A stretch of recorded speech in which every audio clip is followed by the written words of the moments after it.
You guys, and welcome back again dito sa akin channel. And so ngayong araw guys is mag-harvest ako ng mga green barbs. So andito yung mga green, yellow at saka tiger na green at saka yung tinatawag nating native na barb, yung black. Yan. So napakaswerte natin for today guys is kasi may order tayo ng 400 pieces na barb. So mixed color yun. So kaya harvestin natin yung kung anong meron tayo dito. Pero nasa juvie size pa lang itong mga barbs natin guys. So kailangan na natin sila i-release. So mura lang naman, nasa 10 pesos lang naman. So kaya nga guys, yung advice ko sa mga kahabi natin na nawawalan na sila ng pag-asa kasi daw is napakamura na ng bintahan ng isda. So wag kayo guys tumigil sa pagbe-breed. Breed lang kayo ng breed hanggang mayroon kayong mga breeders. So wag kayong mag-quit. Yan. Kasi minsan hindi natin alam, dadating yung mamimili o dadating si buyer. So wala kang mai-offer, wala kang maibibigay sa kanyang isda. So 'di ba pag maisip mo na sana kung hindi ako nag-quit, ngayon marami na akong isda and kumbaga naka-sideline pa. So yun.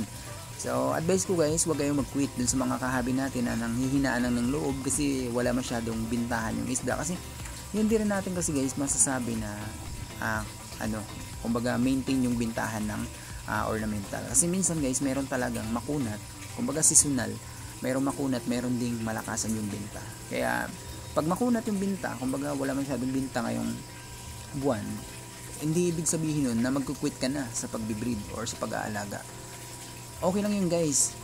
Kung wala ngayong bentang buwan, edi mag-breed ka na mag-breed, hindi magpalaki ka na magpalaki. Para pagdating ng susunod na buwan is marami ka nang ibibentang isda. Yun. Edi yung mangyayari is magbebenta ka na lang ng bebenta is magre-receive ka na ng magre-receive ng kita. Pero pag sasabihin mo na magkukwit ka dahil ngayong buwan is walang benta, magastos. So lugi ka guys sa ibang breeder na sila is continue yung production ng mga isda nila. So ikaw, marami ka na sana.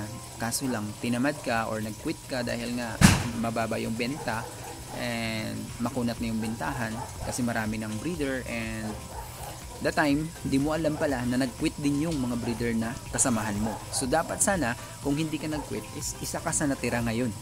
So kaya nga guys kami, since 2018 nag-start kami nag-breed or nagbenta ng mga ornamental fishes. Marami kami nung kasabayan ng mga breeder. Marami, kabilaan yung kasabayan. Pero kami hindi nag-quit. Kung merong mang buwan na makunat or walang bintahan, so hindi kami nag-quit. Maintain lang. Kaya hanggang ngayon, yung mga kasabayan namin is wala na. Hindi na sila, kumbaga, nag-quit na sila sa pag-iisda. Kami ngayon, hanggang ngayon, nagbebenta pa rin ng isda. Yun. So yun nga guys yung advice ko dito sa mga nahihinaan ng loob na marami silang isda pero wala namang bumibili. So wag kayo guys mag-quit.